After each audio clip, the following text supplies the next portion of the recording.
Hola, ¿qué tal? ¿Cómo les va? Mi nombre es Maximiliano Cristiá, si no me conocían, soy de acá de la casa. Esto que les voy a contar hoy es un trabajo que vengo haciendo hace muchos años con mi colega y mi amigo Gianfranco Rossi de la Universidad de Parma, en Italia. Y es, digamos, de las últimas cosas que estamos haciendo con él sobre este tema.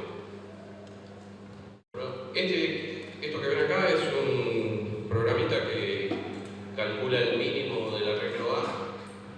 N es la dimensión del arreglo. Le asigna la primera componente a M, que va a ser el mínimo, y después empieza a iterar. Cada vez que encuentra un elemento más chiquitito que el que tiene almacenado, lo cambia, y bueno, cuando termina, devuelve el mínimo. Este programita, me gustaría que lo miraran un poquitito, a ver si se dan cuenta qué hace.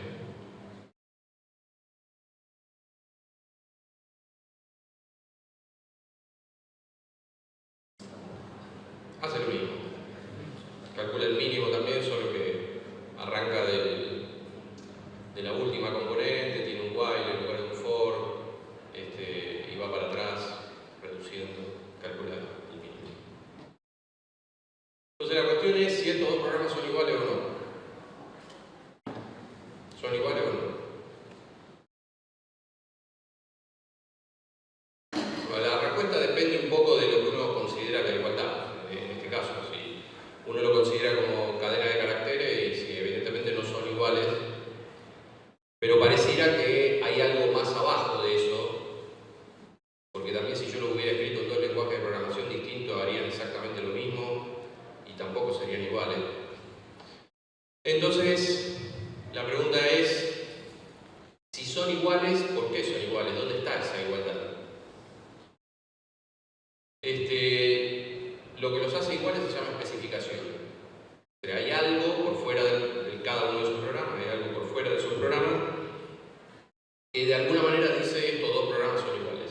O me da lo mismo cualquiera de los dos programas porque hacen lo mismo, y lo que determina eso es lo que se llama especificación. Entonces la idea es que uno arranca con los requerimientos, que sería, yo quiero un programa que calcule el mínimo de un arreglo. Escribe la especificación, que sería poner eso que yo dije en castellano, ponerlo de alguna manera en un lenguaje más preciso. Para decir que algo es el mínimo es bastante simple, pero para decir algo más complejo, para expresar algo más complejo, como por ejemplo el sistema de control de un tren que se maneja solo, un tren autónomo, digamos, es mucho más complejo. Entonces hay que tratar de ver esos requerimientos, cómo se transforman en una especificación, y a partir de la especificación tendríamos el programa que de alguna manera representa o implementa esa especificación. En el caso de los programitas que les mostraba de ejemplo, cualquiera de los dos programas estaría bien, básicamente. Y habría muchos otros programas para escribir del mínimo, incluso programas absurdos que primero, no sé, hagan un bucle hasta 2 millones y recién después empiecen a calcular el mínimo. Obviamente después empiezan a entrar otras cuestiones como la eficiencia de los programas, pero desde el punto de vista de lo que hacen, tenemos la especificación. ¿Cómo se escribe la especificación? Bueno, la idea es no usar lenguaje de programación. En realidad sería medio tonto usar lenguaje de programación, porque eso haría que después tendríamos que ver cómo mapear un lenguaje de programación en el otro, y bueno, se complicaría bastante. Tampoco podemos usar lenguajes naturales porque caemos en las ambigüedades y en la falta de precisión de los lenguajes naturales. Fíjense que acá el programa P que ustedes van a escribir es algo muy formal. De hecho, es tan formal que una computadora medio pava es capaz de ejecutarlo. Así Así que sería deseable, por otro lado, los requerimientos suelen ser muy informales porque están escritos en castellano. Entonces sería deseable tener algo en el medio que no sea exactamente un lenguaje de programación, pero tampoco sea algo en castellano o algo en lenguaje natural. Entonces lo que usamos se llaman lenguajes de especificación formal. Y más genéricamente se les llaman métodos formales. Yo sé que para muchos a lo mejor esto es medio repetitivo escuchándolo de mí, pero bueno, capaz que otros no notan. Los métodos formales son lógica y matemática aplicada al desarrollo de software. Básicamente lo que se hace es especificación formal, es decir, se escribe la especificación de un programa como el mínimo en un lenguaje formal y eso nos lleva a algo que va un paso más adelante, que es lo que se llama verificación formal. Y la verificación formal trata de demostrar que un programa es correcto. Demostrar acá quiere decir demostrar un teorema. O sea, hacer un teorema que diga que el programa es correcto. Por eso empezamos, pero para poder hacer eso, digamos, tenemos que empezar con una especificación formal. Si no tenemos la especificación formal, lo otro es muy difícil hacerlo.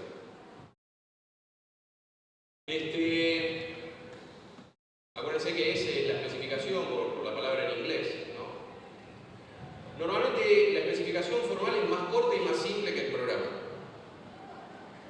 Normalmente es mucho más fácil escribir la especificación que el programa. Obviamente si uno tiene un cierto entrenamiento, si uno se ha entrenado en escribir programas, como suele ocurrir a la gente más joven, que aprende a programar, aprende a especificar, cuando tiene que empezar a escribir especificaciones se le puede hacer un poquito difícil. Pero una vez que uno lo aprende, en general el resultado es que las especificaciones siempre son más fáciles, más simples, más cortas que los programas.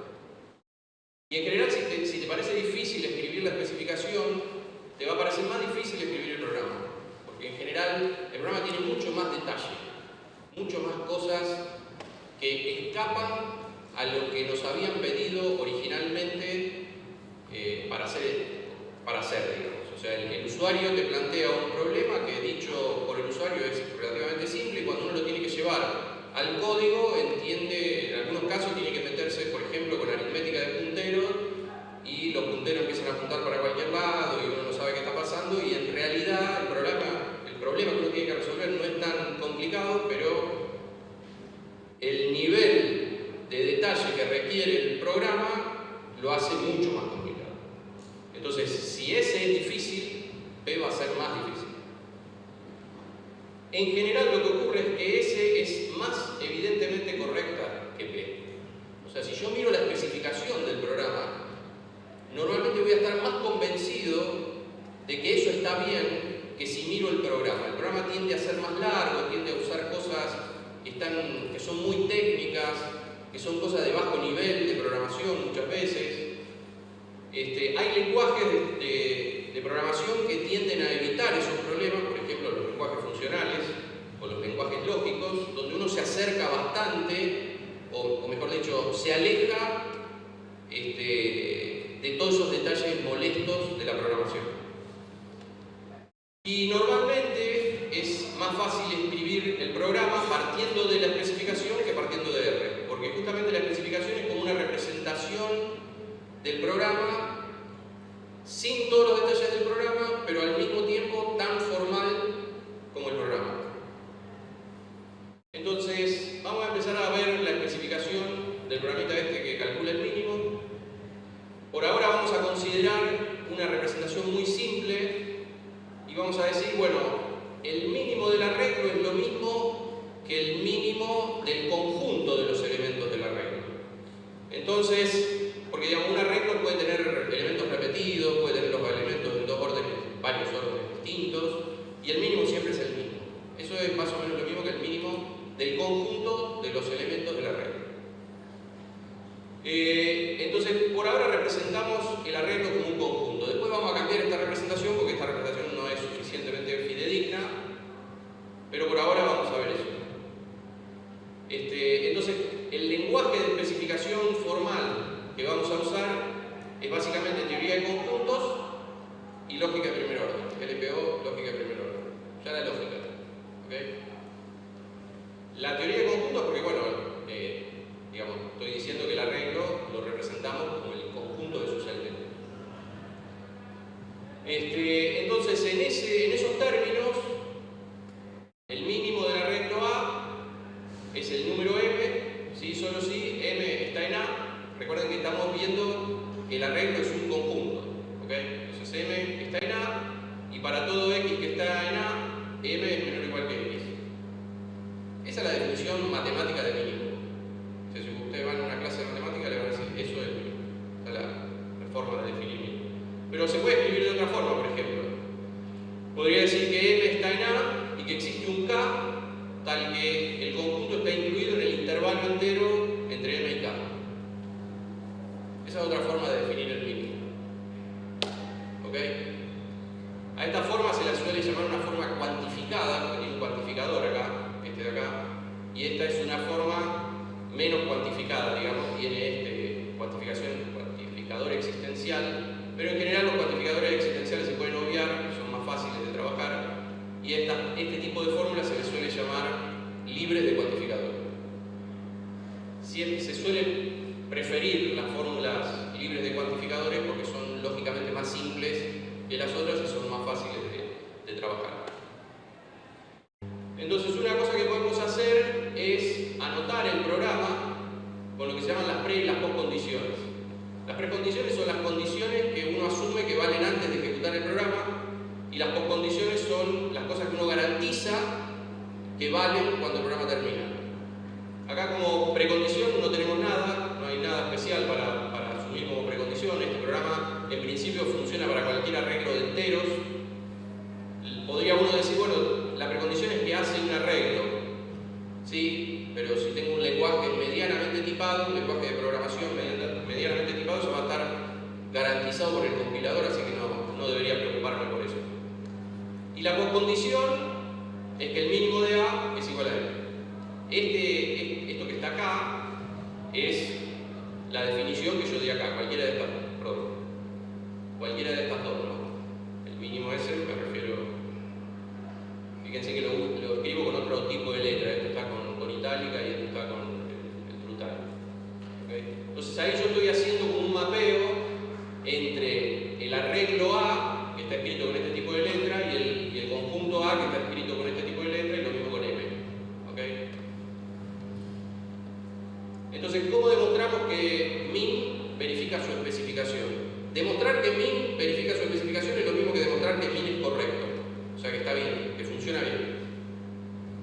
Bueno, para eso hay algo que se llama lógica de Hoare, que por el tipo que la inventó, Anthony Hoare, que son reglas que relacionan la sintaxis de un programa con su semántica, y hay reglas para cada tipo de sentencia. Es decir, tenemos reglas que nos dicen cómo calcular la corrección de un programa cuando tenemos una asignación, cuando tenemos un condicional, cuando tenemos la composición, que sería el punto y coma, y cuando tenemos bucles, ciclos, while, for, lo que fuere. En general, la lógica de Hoare para las tres primeras es relativamente simple. La cosa se empieza a complicar cuando uno tiene ciclos. Los programas con ciclos son más complicados de verificar que los programas que no tienen ciclos. Entonces, cuando uno aplica la lógica de Hoare a programas que tienen ciclos, aparece el concepto de invariante de ciclo. Invariante de ciclo. Entonces, imagínense un ciclo de esta forma: while C, while C. Mientras C hago P, o sea, esta es la condición del while, y este es el programa que está dentro del while y que lo voy a ir ejecutando iterativamente. Y entonces la regla de Hoare para los ciclos, dicha de una manera muy informal, dice: consideremos un predicado f. Si f se preserva cada vez que se ejecuta p, entonces f vale cuando el ciclo termina. A f se lo llama invariante de ciclo, porque es algo que es invariante durante el ciclo. ¿Sí? Siempre vale, voy ejecutando y siempre vale. Y cuando digo que p se preserva, quiere decir que si p vale, cuando que f se preserva, quiere decir que si f vale justo antes de ejecutar p, vale justo después de ejecutar p. Esta es la idea de la lógica de Hoare. Entonces, para poder demostrar que el programa del mínimo es correcto, una de las cosas que tenemos que hacer es determinar un predicado que sirva de invariante de ciclo. acá tiene una versión un poquito más formalizada. Si tenemos que P es un programa, P se ejecuta desde el estado S y termina en el estado S'. El estado de un programa es el valor de todas sus variables, cada una de sus variables. Por ejemplo, el estado de min, del programita min, es el arreglo, la dimensión, la variable que uso para calcular el mínimo y la variable que uso como índice del arreglo. O sea, que cada estado está dado por un valor específico de estas variables. Cada vez que cambia uno de estos valores, o mejor dicho, cada vez que una de estas variables cambia su valor, tengo otro estado. Con lo cual, arranco el programa en un cierto estado, donde las variables tienen ciertos valores, y termino en un estado diferente, en principio, donde las variables tienen otros valores.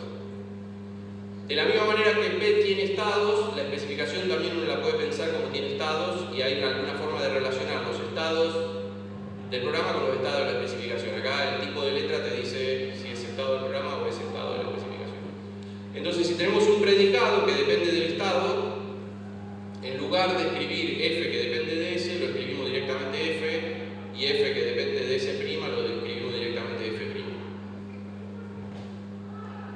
Entonces, ya un poquito más formalmente, tenemos este ciclo. Entonces la regla de Hoare dice, si f se preserva cada vez que se ejecuta p, y eso técnicamente uno lo escribe de esta forma, es decir, vale f, vale la condición es verdadera, por eso yo estoy ejecutando el ciclo.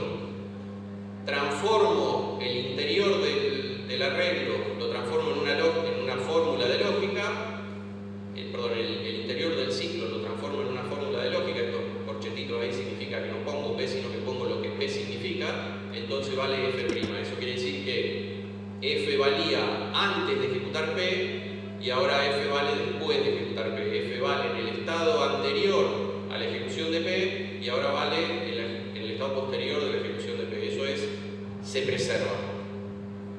Si eso ocurre, si yo puedo demostrar esto, entonces lo que me permite concluir la lógica de Hoare es que cuando la condición ya no sea más verdadera, el invariante sigue valiendo.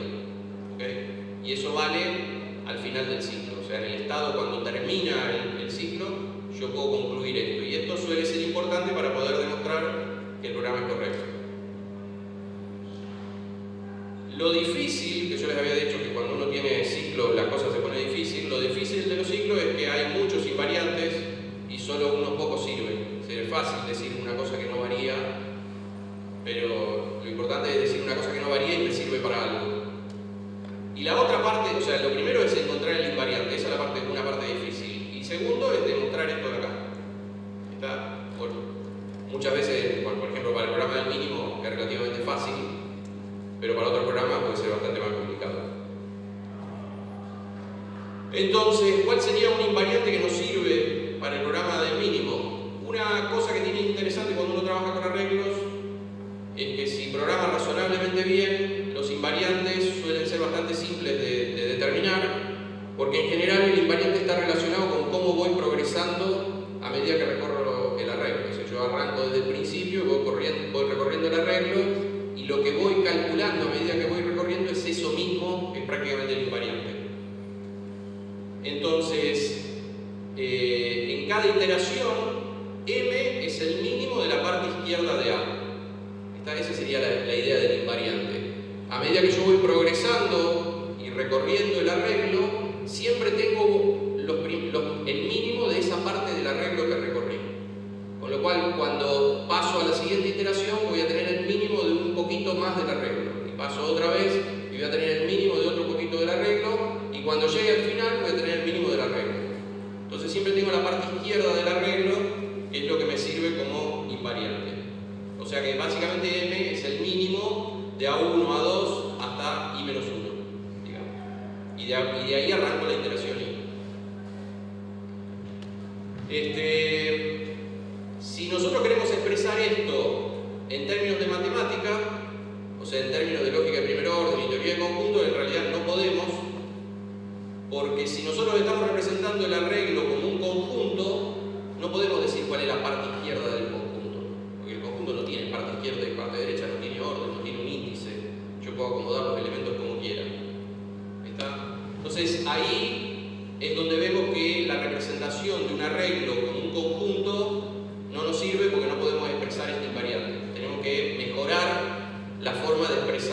los arreglos. Tenemos que expresarlos de otra forma. Entonces, ¿cómo expresamos los arreglos más fidedignamente en la teoría de conjuntos? Bueno, los expresamos como funciones, digamos los arreglos de tipo U, para decirlo, el tipo no es muy interesante, pero en este caso no es muy interesante, pero digamos que son arreglos de tipo U. Entonces, un arreglo lo representamos como una función que va del intervalo 1 a n en los enteros. Acá le puse la intersección con z por la duda que alguien diga, bueno, pero este es el intervalo real. En general, acá se trabaja con intervalos de números enteros, pero bueno, por las dudas. Entonces, un arreglo es una función que va del 1 al n en los enteros y me da un elemento del codominio. ¿Está? Entonces tenemos el dominio, es el intervalo entero 1n, y el codominio es 1. Esa es una forma, digamos, estándar de representar un arreglo. Entonces, por ejemplo, si yo declaré el arreglo de 3 componentes que tiene el 23, el 7 y el 19, eso lo represento como una función del intervalo entero del 1 al 3, cuyo codominio tiene que ser esto que está acá. Y eso lo represento en términos de teoría de conjuntos como un conjunto de pares ordenados. Pero estos pares ordenados tienen una característica, que es que las primeras componentes de los pares ordenados tienen que formar el intervalo del 1 al n. Entonces, por ejemplo, acá tengo que el valor 19 está en la tercera componente, por eso tiene el 3 acá. El valor 23 está en la primera componente, por eso tiene el 1 acá. Y el 7 está en la segunda componente, por eso tiene el 2. Entonces acá, fíjense que está el 1, el 2 y el 3, aunque yo lo puse en cualquier orden. Un poco para remarcar que esto sigue siendo un conjunto y el orden no me interesa de los pares ordenados. Pero ahora sí tengo una relación entre el índice y el elemento que está guardando en esa componente.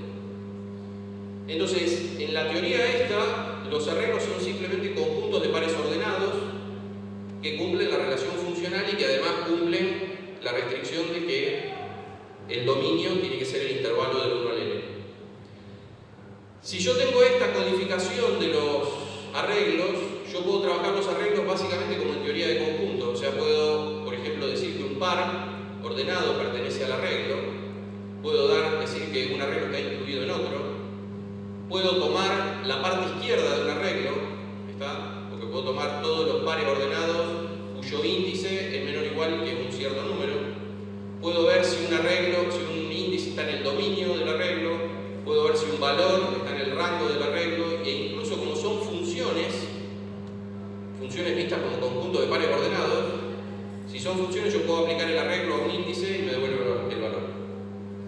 O sea, tengo un poder expresivo bastante importante con una teoría súper simple que es la teoría de conjuntos y pares ordenados.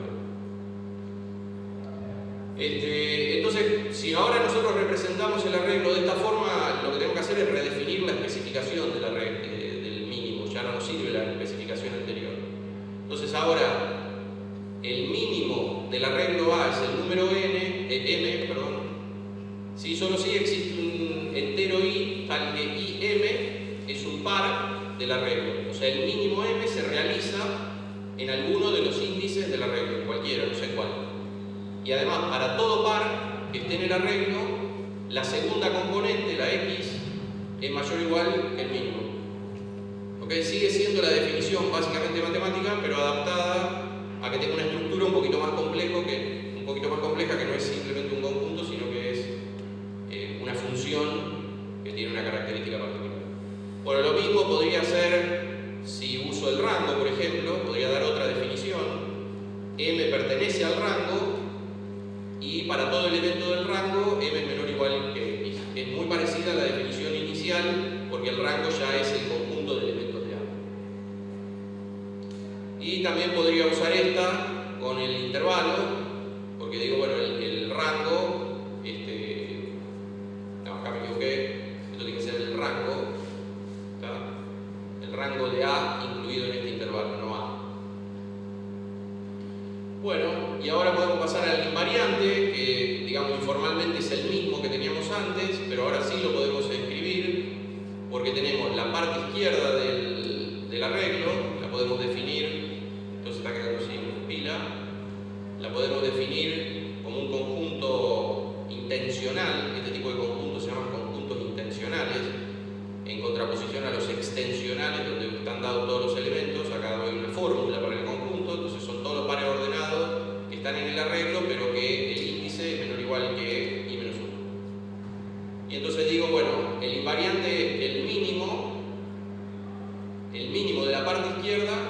Sn. Esa es la fórmula para el... Entonces, una de las cosas que hago es anotar el invariante, un poquito antes del ciclo lo pongo y digo, bueno, el invariante para mi ciclo es este, es esta fórmula que está acá. Y entonces tengo la precondición, el invariante y la postcondición. Obviamente que si el programa tuviera otro ciclo, yo debería descubrir cuáles son sus invariantes importantes, significativos, y anotarlo. Entonces hay algo que se llama el lema de invariancia, que es justamente demostrar esto que nos propone Hoare. Decir, bueno, eso que vos decís que es un invariante, ¿es un invariante? Tenés que demostrar que es un invariante. No podés decir que es un invariante sin demostrarlo. Entonces en realidad tenés que demostrar esta implicación que está acá. El ciclo que nosotros tenemos, por lo menos en la primera versión del programita con el for, es este que está acá. Entonces, para ponerlo en términos de esta fórmula de Hoare, yo tengo que f es el invariante que yo propuse, ¿está? Que es el mínimo de la parte izquierda es m. Después tengo la condición i menor o igual que n, esta i menor o igual que n acá. Después tengo que poner la representación del programa que está dentro, ¿ok? Tengo que poner la representación del programa que está dentro, que es un if. Entonces tengo las dos posibilidades, que sea menor, ahí sea menor que m, o que ahí no sea menor que m, con lo cual es mayor o igual. Y bueno, ¿qué es lo que pasa? Entonces, acá que digo, si a de i es menor que m, el nuevo valor, recuerden que prima es el valor en el estado siguiente, el nuevo valor de m es a de i. O si a de i es mayor o igual que m, que es la negación de esto que está acá, el nuevo valor de m no cambia, es el mismo que tenía antes. Eso es p que está acá. Y ahora tengo también, como esto es un for, el incremento de i, de la variable que uso para iterar, el incremento de i está implícito en el for, así que yo lo tengo que explicitar. Entonces digo, bueno, que i' y en el estado siguiente es i más 1. Eso es parte de p que estaba escondido acá, porque en realidad Hoare da la regla para un while donde el incremento está explícito y uno la tiene que adaptar en el caso de for, que está implícito.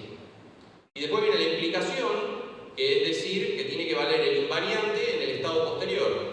Entonces yo digo, bueno, el invariante tiene que valer en el estado posterior, como i le cambié el valor, tengo que poner i', y como a m le puedo haber cambiado el valor, tengo que poner m'.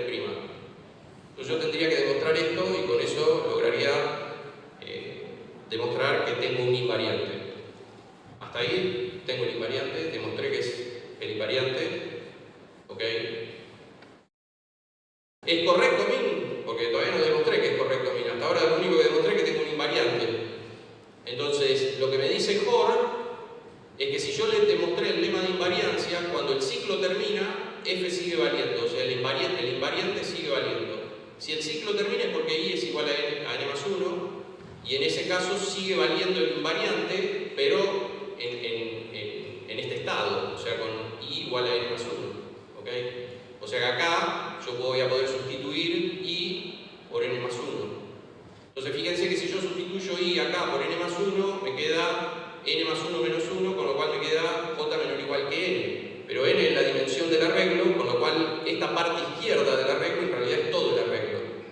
Con lo cual, lo que estoy diciendo es que si yo pude demostrar el invariante del ciclo y llegué al final del ciclo, entonces en realidad lo que tengo es que calculé el mínimo. Y con lo cual demostré el teorema. Entonces, resumiendo, escribimos S, escribimos P, aplicamos las reglas de Hoare, buscamos los invariantes de ciclo, que es una parte difícil, demostramos los lemas de invariancia, que son otra parte difícil, y finalmente, usando todo eso, demostramos que P verifica S. Y de esto hay algo que se pueda automatizar, hay algo que yo no lo tenga que hacer a mano, porque, digamos, si tengo que hacer esto para un programa de 500.000 líneas de código, va a ser complicado. Hay gente que lo ha hecho para programas de esas dimensiones, se hace en ciertos sectores industriales, sobre todo en el sector industrial donde se usa software crítico, es decir, software que no puede fallar, con lo cual hay que demostrar que es correcto, no basta con que un programador venga y diga, sí, anda. Hay que demostrarlo, porque si no después lo ponen arriba de un avión que lleva 300, 400 personas y el avión, y hay que buscar el programador. Bueno, ¿qué se puede automatizar de esto? ¿Escribir S y escribir P? No, no se puede. ¿Okay? Hay gente que sí, que trata de hacer, dado un programa, escribir una especificación de forma automática, por ejemplo, aplicando algoritmos de inteligencia artificial y qué sé yo, pero la gente que está en métodos formales no piensa que estas dos cosas no se pueden automatizar. Aplicar las reglas de core en general es bastante automático, es decir, se puede automatizar la aplicación de las reglas de core, pero lo que es difícil de automatizar de esa parte es encontrar los invariantes de ciclo. Y yo acá le puse ni, como que más o menos se puede automatizar esto. En realidad hay algoritmos que aplican ciertas heurísticas, o sea, ciertas reglas que más o menos funcionan en algunos casos y te suelen proponer algunos invariantes que te ayudan o a veces la pegan y te dan el invariante justo, pero digamos no está claro bien qué se puede hacer con eso en términos de automatización.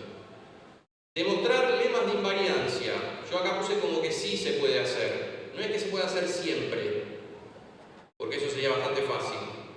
O sea, sería muy bueno, digamos. Pero sí está bastante claro cuándo se puede hacer y cuándo no. Y hay toda una teoría matemática que te dice cuándo se puede hacer eso, cuándo se puede demostrar automáticamente el lema de invariancia y cuándo no se puede demostrar automáticamente.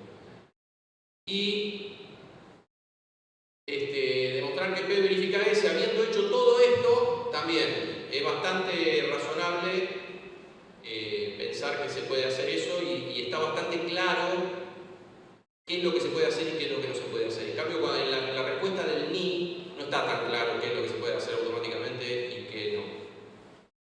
Y entonces la pregunta es ¿cómo se puede automatizar? Bueno, una forma de automatizar, que es lo que yo trabajo con mi amigo Gianfranco, es con una herramienta que nosotros llamamos setlog. Setlog. ¿Está?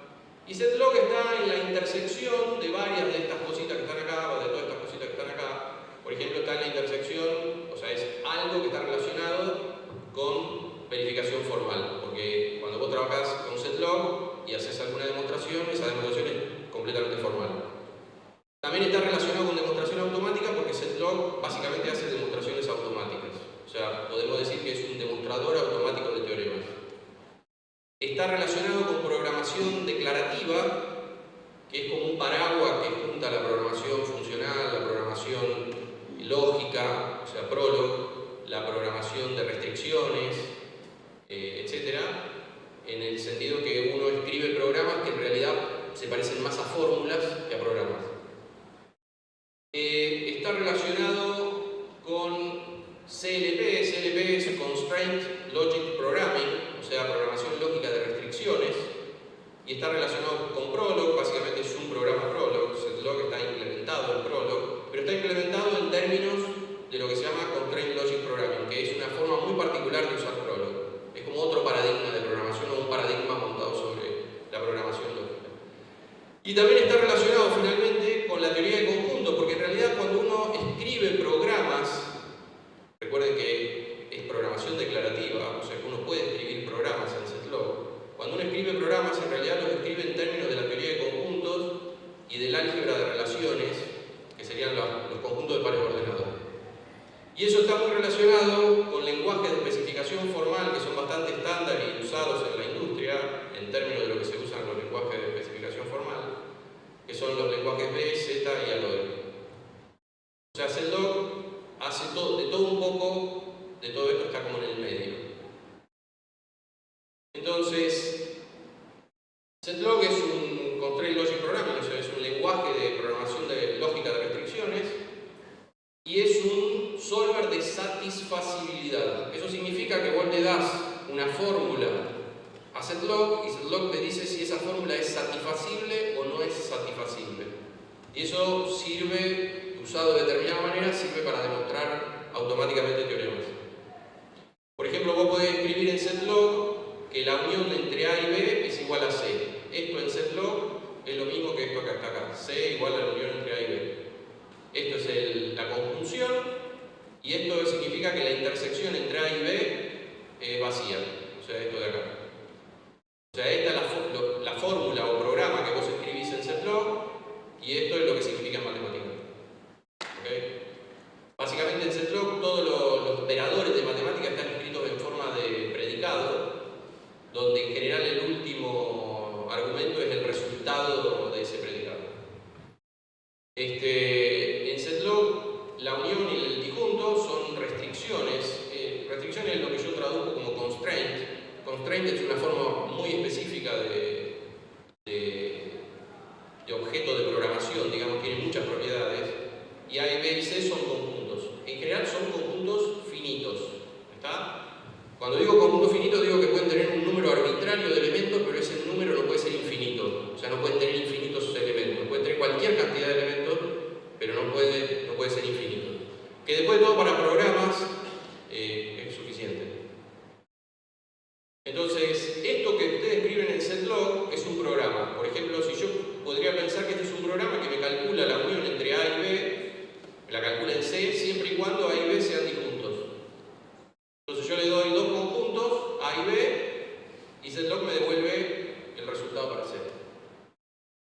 Y también le puedo dar algo un poquito más sofisticado, porque setlog es capaz de hacer ejecuciones simbólicas, en donde acá, en lugar de ponerle un valor concreto, le pongo una variable. ¿Por qué le pongo una variable? Porque está en mayúscula.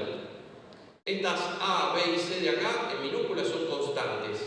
En cambio, esta A y esta B son variables, porque están en mayúscula. Minúscula es constante, mayúscula es variable. Eso es herencia prólogo. Entonces acá le estoy pidiendo que me calcule la unión entre dos conjuntos A y B, pero tengo un conjunto en donde esta X es una variable, se puede ser cualquier elemento, no sé qué elemento es. Entonces setlog me dice, bueno, por ejemplo, la unión de estos dos es 1, 2, X, C, pero no es del todo cierto si esta X llega a ser el 1 o el 2, no estoy cumpliendo con esto. Entonces setlog en realidad me da una respuesta un poquito más complicada que me dice, es esto, C es esto, siempre y cuando X no sea 1, esto es distinto, not equal, ni tampoco sea 2. ¿Ok? O sea, computa simbólicamente. Este mismo texto, digamos, es una fórmula. Acá es un programa, pero también es una fórmula. Por ejemplo, la unión entre A y B de C, siendo A y B disjunto, implica que C menos A es B. Este diff de acá es la diferencia de conjunto. C menos A igual B, que sería esto de acá. Esto es un teorema. Cuando vos haces la unión de dos conjuntos que son disjuntos, la diferencia la puedes calcular fácil. Yo puedo demostrar este teorema en setlog, y lo puedo demostrar de manera automática. Como setlog es un solver de satisfacibilidad, para demostrar algo yo le tengo que pedir calcular la negación de eso que quiero demostrar, y si setlog me dice que eso no es satisfacible, entonces yo sé automáticamente que lo que está dentro de la negación es un teorema. Entonces yo le pido a setlog que trate de resolver esto que está acá, la negación de toda esta fórmula, y setlog me dice básicamente unsat, o sea, no es satisfacible. Si todo esto que arranca en la n y termina en este paréntesis no es satisfacible, quiere decir que lo que está dentro de la negación es un teorema, es siempre satisfacible, es válido. O sea, lo que está demostrando setlog acá, con toda la negación, es que no hay conjuntos finitos A, B y C que satisfagan la fórmula, toda la fórmula. Por lo tanto, lo que está dentro de la negación es un teorema. Entonces setlog sirve para programar, pero también sirve para probar propiedades de los programas. Porque yo tengo este programa y puedo probar esta propiedad de este programa. Todo con la misma herramienta, con el mismo lenguaje y sin cambiar de representación. Por eso nosotros hablamos de que en realidad en setlog uno no escribe ni fórmulas ni programas, sino que escribe forgramas. ¿Está? Porque lo que tenés es una mezcla de ambas cosas. Vos lo podés ver como un programa, lo podés ver como una fórmula. Es lo que nosotros llamamos dualidad fórmula-programa. porque lo mirás de una forma y es un programa, lo mirás de otra forma y es una fórmula. Entonces, teníamos que la representación de arreglos en matemática era esto que está acá, ¿sí? Como conjuntos de pares ordenados, función y el intervalo entero. Y en setlog lo que nosotros podemos hacer es definir un predicado que dice cuándo A es un arreglo de dimensión n. O sea, este predicado de acá, esto de acá, quiere decir A es un arreglo de dimensión n. Y A es un arreglo de dimensión n si A es una función. Esto es un predicado de setlog que dice cuándo un conjunto de pares ordenados es una función. Y además dice que el dominio, otra condición, digamos, para que sea un arreglo, es que el dominio de A tiene que ser el intervalo entero 1 a n. Y eso nosotros acá lo decimos de esta forma: el dominio de A es D. D es un conjunto, es un subconjunto del intervalo entero de 1 a n. Y además el tamaño, la cardinalidad de D es n. Eso es exactamente lo mismo que decir que D es el intervalo de 1 a n. O sea, si es subconjunto del intervalo y tiene la misma cardinalidad que el intervalo, es el intervalo. Solo que en setlog lo tenés que decir de esta forma. Entonces nosotros ya en setlog podemos definir un predicado que nos dice cuándo algo es un arreglo. Ese predicado que nosotros definimos es un forgrama. O sea, vos le das un conjunto, donde estoy apuntando, le das un conjunto. Los pares ordenados en setlog se escriben con corchetes, no con paréntesis. Por eso acaso se los aclaré.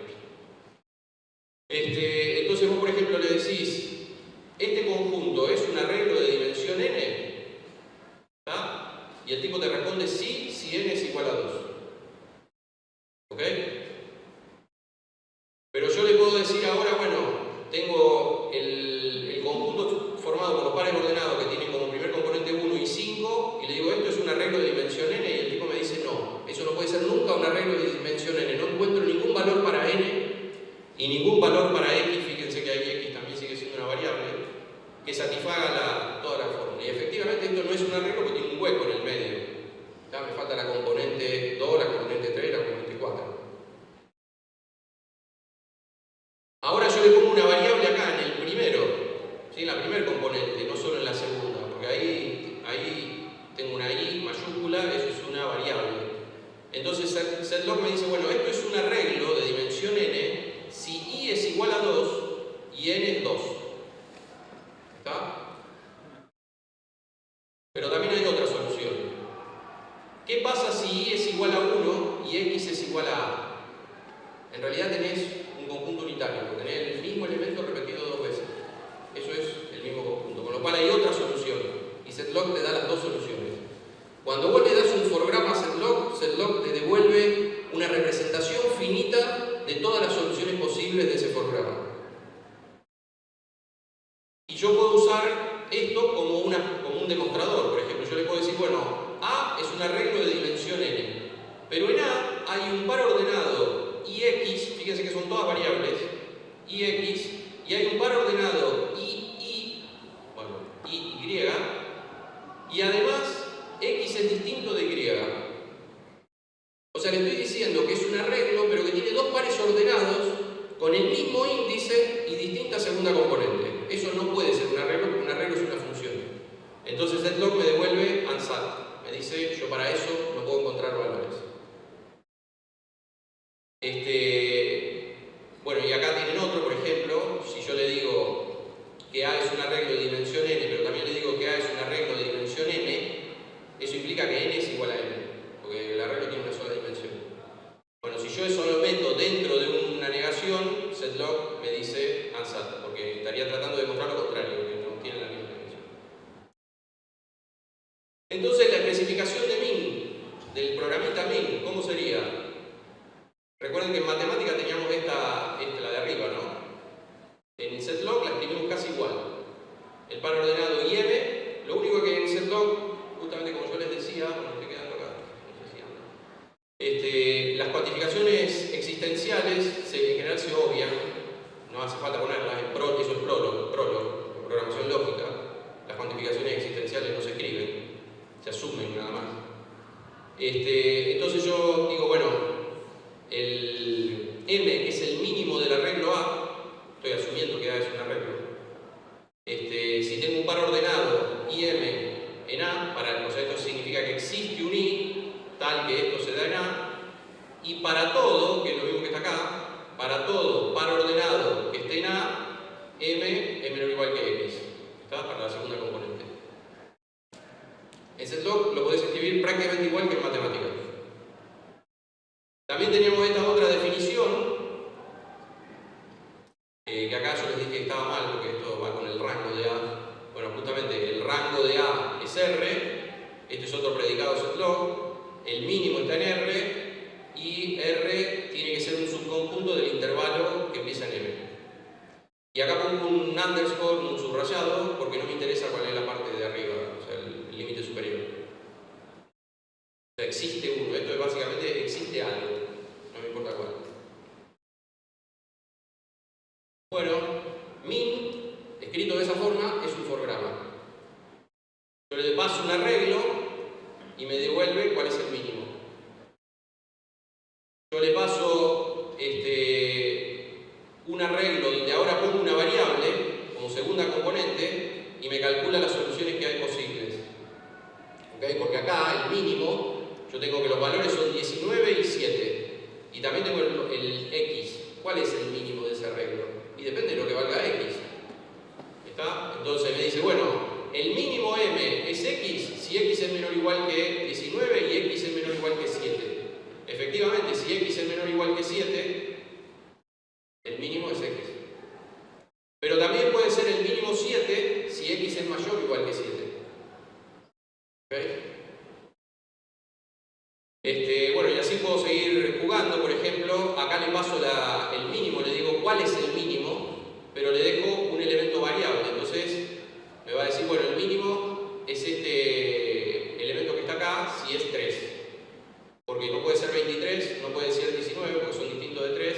Entonces la única posibilidad que el mínimo sea 3 es que X sea igual a 3.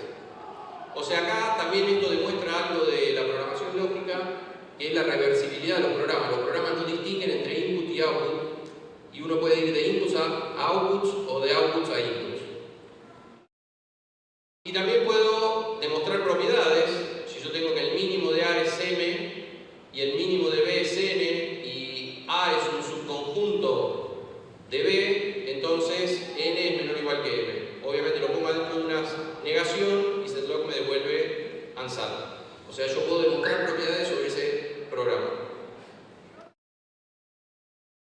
Bueno, y acá tenemos el invariante que podríamos escribir en setlog. Para escribir un conjunto intencional uso un constructor de conjunto que se llama RIS, Restricted Intentional Set.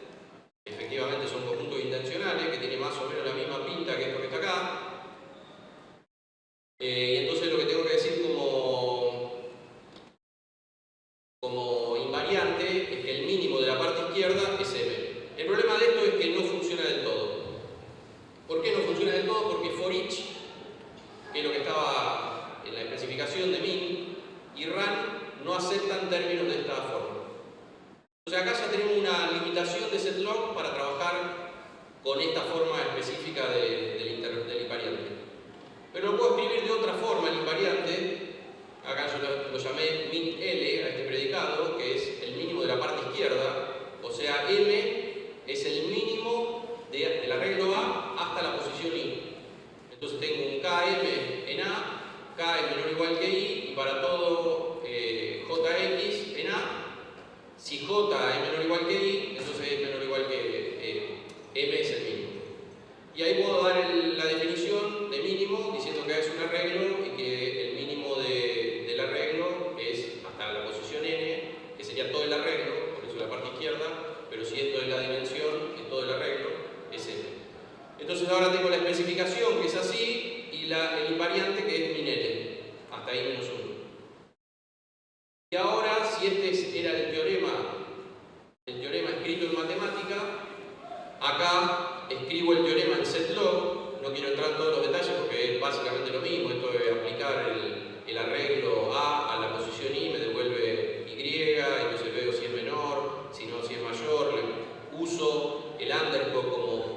carácter prima, porque no se puede usar en la prima, etc. Bueno, no importa. Esta es la traducción de este lema de invariancia a setlog, metida dentro de una negación, y setlog me devuelve al SAT. Con lo cual demostré que tengo un invariante automáticamente. No tengo, o sea, habiendo encontrado el invariante, no tuve que hacer nada para hacer la demostración, la hace setlog solo. Eso está bastante bien, pero digamos no tanto. ¿Por qué? El ejemplo de min funciona, ¿okay? Y funcionan muchos otros ejemplos. El problema es que hasta ahora nosotros no tenemos claro, no tenemos una demostración precisa de hasta dónde funciona, es decir, cuáles programas o de cuáles programas nosotros podemos demostrar de manera automática que algo es un invariante. No tenemos la demostración precisa, es decir, lo podemos expresar. Vemos que en un montón de casos funciona, pero nos falta encontrar una demostración que nos asegure o que nos delimite cuál es el fragmento de programas sobre los cuales se pueden hacer estas demostraciones de manera automática. Por ejemplo, tenemos ya la limitación de que for each y run no aceptan RIS, y si bien lo pudimos esquivar a ese problema, haciéndolo de otra forma, sería bueno poder tener también la posibilidad de trabajar con esos conjuntos. Bueno, y acá digamos ya para terminar, cómo está construido setlog y por qué funcionan algunas cosas y por qué no sabemos cuáles son las cosas, todas las cosas que funcionan. Voy a ir de abajo hacia arriba y de izquierda a derecha.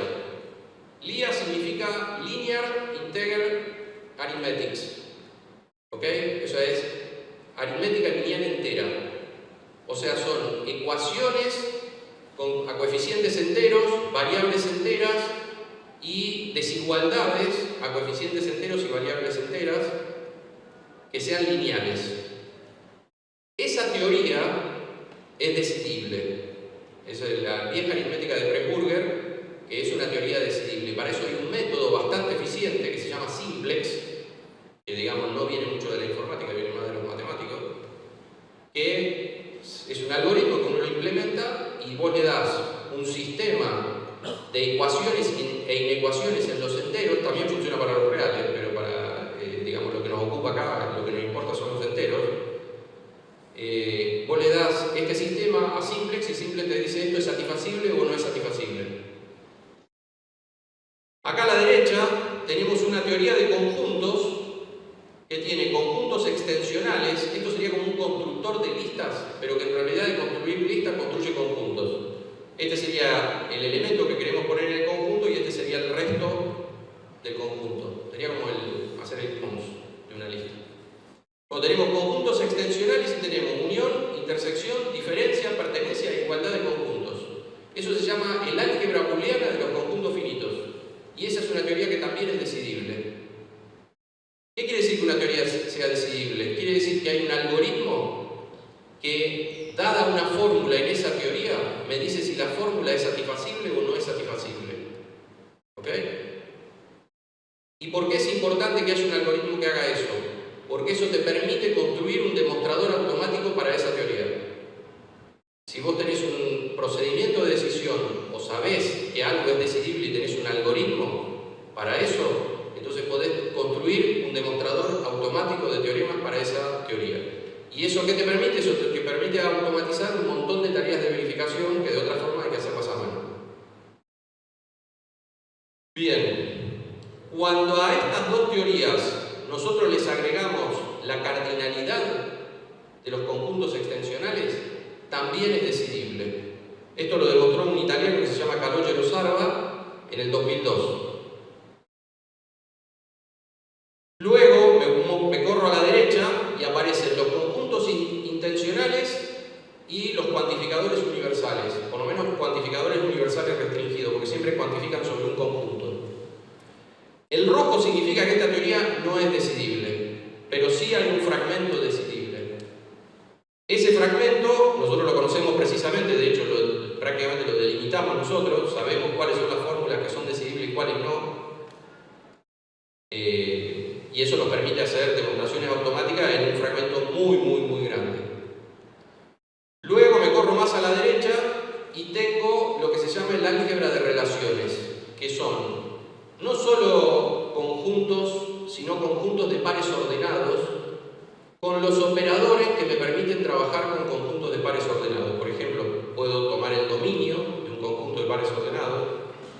decir si un conjunto de pares ordenados es una función o no, puedo tomar el rango y muchas otras cosas más. El álgebra de relaciones es no decidible. Eso se demostró hace 70 años, lo demostró Tarski. Pero lo que nosotros hicimos fue delimitar con muchísima precisión cuál es el fragmento decidible y cuál es el fragmento no decidible. Con lo cual nosotros hoy día, no sé, me das una fórmula y yo te digo eso es decidible o no es decidible. Si a la teoría que tiene el álgebra lineal entera, el álgebra booleana de conjuntos y la cardinalidad le sumás intervalos enteros, el intervalo que va de n a n, el intervalo entero, esa teoría también es decidible. Eso lo demostramos nosotros hace 1 año y medio. El problema es que los arreglos necesitan de todas estas teorías. No me alcanza solamente conseguir subiendo por acá. No me alcanza conseguir subiendo por acá, porque yo para un arreglo necesito PFUN, que está por acá lejitos. Y está encima en una parte que es en la frontera entre lo decidible y lo no decidible. Cuando vos querés trabajar con arreglos, tenés que escribir fórmulas como esta, por ejemplo, que es la fórmula que dice que algo es un arreglo. Esta es la definición de arreglo. Entonces fíjate que esto tiene size, que está acá, tiene int, el intervalo entero, que está acá, pero también tiene dom y tiene pfun, que están acá. Yo sé que toda la parte que tenga esto y esto es decidible, pero cuando ya, por ejemplo, esta segunda parte, desde subset hasta el final, eso es decidible, pero cuando yo la combino con dominio y con pfun, es decidible. Y no lo sé, la verdad que hoy no lo sé. Hasta ahora, un montón de ejemplos funcionan perfectamente, pero no sé cuándo voy a encontrar un contraejemplo que diga no es decidible. En realidad sé que no es decidible. El problema es encontrar hasta dónde es decidible, cuál es el fragmento de lo que es decidible. De la misma manera, si yo tengo un arreglo, yo querría poder iterar sobre el dominio del arreglo. Si yo tengo un arreglo de dimensión n, ¿por qué no escribir un programa que haga un for each de i de 1 a n? Es básicamente un bucle de un arreglo. ¿Ok? Los arreglos hacen eso. Cuando vos tenés un programa de arreglo y tenés que escribir un bucle, haces un for each, un for, y vas iterando sobre el índice del arreglo. Pero entonces tengo el arreglo, que es toda esta fórmula de acá, y tengo el for each, que está acá. Entonces tengo que combinar intervalos, tengo que combinar cardinalidad y for each. Y esto está en una parte no decidible. Y lo mismo con los conjuntos intencionales. Entonces, hasta el momento sabemos que hay un montón de cosas que funcionan, pero desde el punto de vista teórico nos falta determinar cuál es el fragmento decidible de todo esto. Y eso es importante porque técnicamente a un ingeniero capacitado para hacer este tipo de cosas le serviría, porque él escribe el programa, escribe la especificación y dice esto setlog me lo puede resolver, o porque sabe que es decidible mirando la fórmula nomás, o dice esto setlog no me lo va a poder resolver, entonces voy a tener que ir a un demostrador interactivo donde yo voy a tener que hacer la demostración a mano para poder resolverlo. Bueno, si quieren buscar sobre setlog, este es el sitio oficial, y si no buscan esto, setlog solver project en Google, y ahí está. Gracias.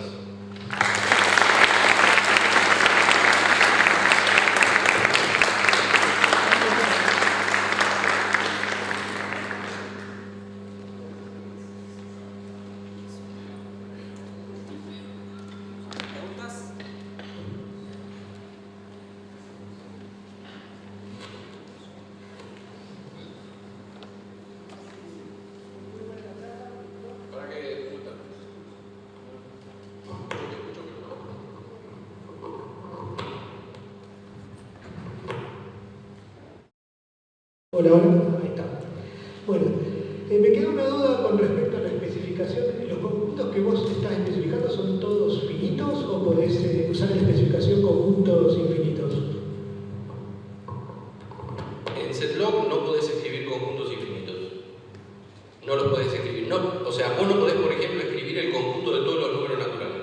No hay nada, ni siquiera en la sintaxis que te permita escribir eso.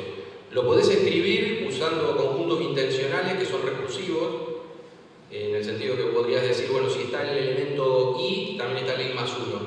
Y entonces como está el i más 1, está el que le sigue y así. Pero eso en general a setlock no le sirve de nada porque se va al diablo, entra en un bucle infinito y no sale. Espera que quiero preguntar algo.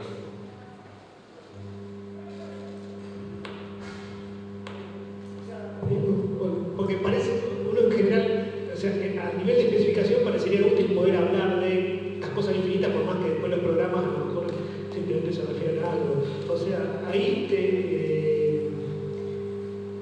cuando vos estás pidiendo que tus especificaciones sean programas, también eso te introduce todas estas limitaciones, pero me imagino que eso viene por que quieres que todo sea decidible, entonces decir, bueno, hay cosas con conjuntos infinitos que son decidibles. Hay un grupo de italianos que viene de trabajar hace varias décadas con un norteamericano que se llama Jack Schwartz, que trabajaron en lo que se llama Computable Set Theory, que es la teoría de conjunto computable. Ellos trabajaron con conjuntos infinitos y hay muchos procedimientos de decisión para fragmentos decidibles con conjuntos infinitos. Hasta ahora, en mi experiencia, y hemos hecho muchos casos de estudio, incluso casos de estudio a nivel industrial, no hace falta los conjuntos infinitos. En general no hacen falta. Capaz que porque hacemos especificaciones que no son súper abstractas. Pero en general, hasta ahora no. Hemos hecho, por ejemplo, la especificación del sistema de permisos de Android, que el grupo de los uruguayos, Carlos Luna y esa gente, lo había hecho en Coq. Nosotros la tradujimos a setlock y funcionó perfectamente. Y no hay necesidad de poner conjuntos infinitos. En general, lo que tenés que hacer es pensar que tu programa va a trabajar con estructuras de datos finitas y esos son tus universos de cuantificación.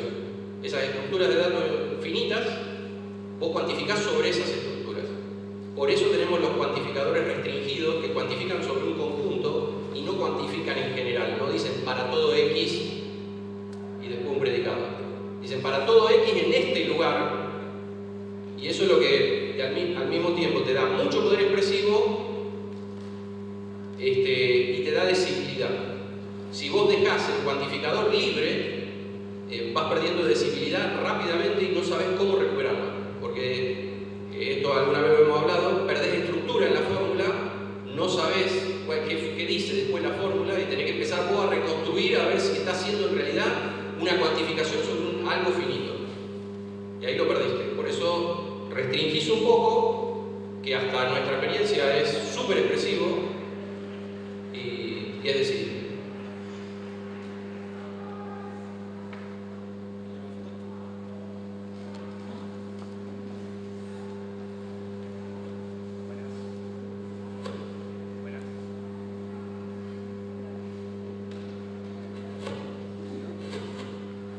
¿Por qué se trabaja con la negación cuando querés ver si un teorema es satisfacible o no? Y no directamente. Si vos querés ver que A implica B, ¿está? Vos le das esa fórmula, supongamos que A implica B es un teorema, ¿ok? Si vos le das esa fórmula tal cual a setlock, A implica B, setlock lo que te va a decir, esta fórmula es satisfacible. ¿Por qué? Pues si es un teorema, más particularmente es satisfacible. Si es un teorema es válida para todos los valores de las variables y con más razón va a ser satisfacible porque para que sea satisfacible necesita solo un valor. Entonces, si vos le das A implica B, setlock te va a decir, te va a devolver básicamente A implica B. Porque te va a decir, sí, esto es satisfacible. Pero lo que vos querés, vos no estás seguro si eso es un teorema o no es un teorema. Vos querés ver si eso es un teorema. Entonces le tenés que decir a setlock, fíjate si la negación de esto es falsa. Fíjate si la negación de esto no se puede satisfacer. Y entonces ahí setlock te dice esto no se puede satisfacer. Entonces vos sabés que lo que está dentro de la negación es un teorema.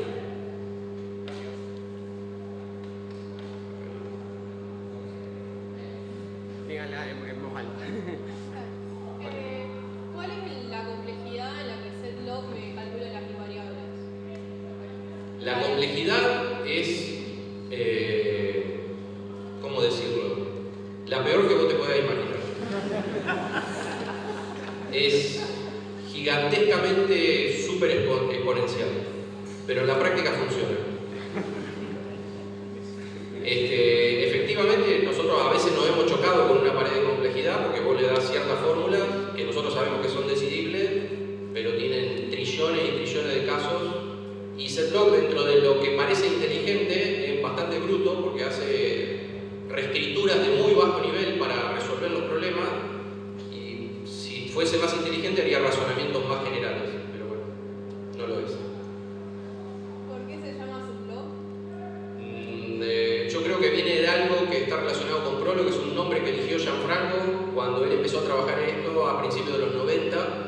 Yo lo conocí a él hace unos 10 años, el nombre ya estaba, y tiene que ver con Prolog, Setlog, porque digamos están los conjuntos, set, log por lógica y eso. Con conjuntos y lógica de primera orden, digamos, ¿es suficiente eso para poder probar predicados sobre cualquier programa que uno quiera programar? Yo no tengo una respuesta así certera, yo diría que sí. Temo meter la pata diciendo esto. Sí, en mi opinión, sí. Digamos, la teoría de conjunto es una teoría fundamental de la matemática. Vos podés expresar toda la matemática con la teoría de conjunto. Con lo cual, si podés expresar toda la matemática, yo diría que podés expresar todos los programas. Así que expresivamente sí te alcanza. Pero nosotros ya sabemos que hay cosas que no van a ser decidibles. Eso, es decir, si querés calcular cosas tipo para árboles y para cosas por el estilo, va a ser difícil. ¿Nada más? Sobre aquellas cosas que sí se sabe qué es decidible y qué no es decidible. ¿Setlog sabe decirte? Sí, por supuesto. Bueno, sí, digamos, párate. No hay un modo de ejecución en donde vos le digas, decime nada más si esto es decidible o no decidible. No tenemos eso. Se podría programar, no sería difícil, para nada. Vos en general te vas a dar cuenta, excepto en un caso, que es decidible o no, porque te va a dar una respuesta. Te va a decir no o te va a dar una solución. El problema es que puede haber fórmulas que, por lo que yo decía antes, la complejidad espantosa que tiene, vos le das enter y te quedás esperando ahí y no vuelve y no sabés qué pasó. En ese caso por ahí estaría bueno tener un algoritmo que antes de eso te diga si eso es